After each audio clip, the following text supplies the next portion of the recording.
ரொம்ப ரொம்ப ஹெல்த்தியாக ஈஸியாக சின்னவங்கலேருந்து பெரியவங்க வரைக்கும் கொஞ்சம் கூட மிச்சமே வைக்க மாட்டாங்க. அவ்வளோ ரொம்ப டேஸ்ட்டான ராகி ரொட்டி எப்படி செய்கிறதுன்னு பார்த்துடலாங்க.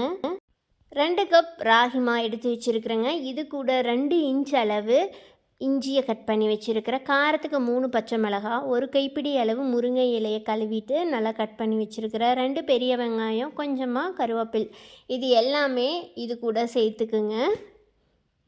ராகி ரொட்டி நல்லா சாஃப்டாக வர்றதுக்கு வெங்காயம் முருங்கை இலையும் அதிகமாக சேர்த்துனா ரொம்ப சாஃப்டாக வரும். இது கூட 1 டீஸ்பூன் சீரகத்தை கையில் தேய்ச்சி சேர்த்துக்கிறேங்க. 1/2 டீஸ்பூன் சோம்பும் கையில் தேய்ச்சி சேர்த்துக்கிட்டிங்கன்னா நல்லா வாசனையாக இருக்கும். தேவையான அளவு உப்பு சேர்த்து நல்லா கலந்து விட்டதுக்கு அப்புறமா கொஞ்சம் கொஞ்சமாக தண்ணி சேர்த்து சப்பாத்தி மாவை விட இன்னும் கொஞ்சம் லூஸான பதத்துக்கு நல்லா பிசைஞ்சு எடுத்துக்கலாங்க. இந்த மாதிரி இருக்கணும். ஸ்டவ் ஆன் பண்ணி தோசைக்கல் வச்சு நல்லா எண்ணெய் தடவிக்கிங்க. அதுக்கப்புறமா உங்களுக்கு எந்த அளவுக்கு மாவு வேணுமோ அந்த அளவுக்கு கையில் எடுத்து இந்த மாதிரி தோசைக்கல்லை ஃபுல்லாக நல்லா தட்டி விட்டுக்குங்க. இதுக்கு மேலே எண்ணெயும் கொஞ்சம் சேர்த்துக்குங்க.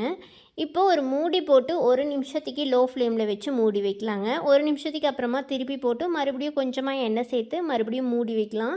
இப்படியே ஒரு 2 நிமிஷத்துக்கு ஒருக்காவே இந்த மாதிரி திருப்பி திருப்பி போட்டோம்னா நல்லா ராகி ரொட்டி வெந்து வந்துடுங்க.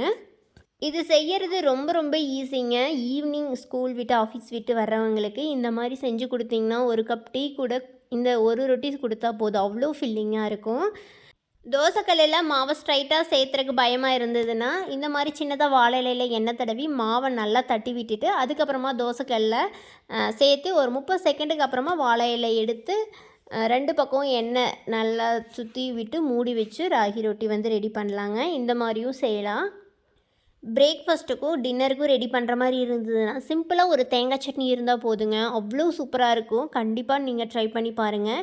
ஈவினிங் டைமில் 1 கப் காஃபி டீ கூட இதை ட்ரை பண்ணி பாருங்கள். ரொம்ப ஃபில்லிங்காக இருக்கும். கண்டிப்பாக ட்ரை பண்ணி பார்த்துட்டு எப்படி இருக்குன்னு மறக்காமல் கமெண்ட் பண்ணுங்கள்.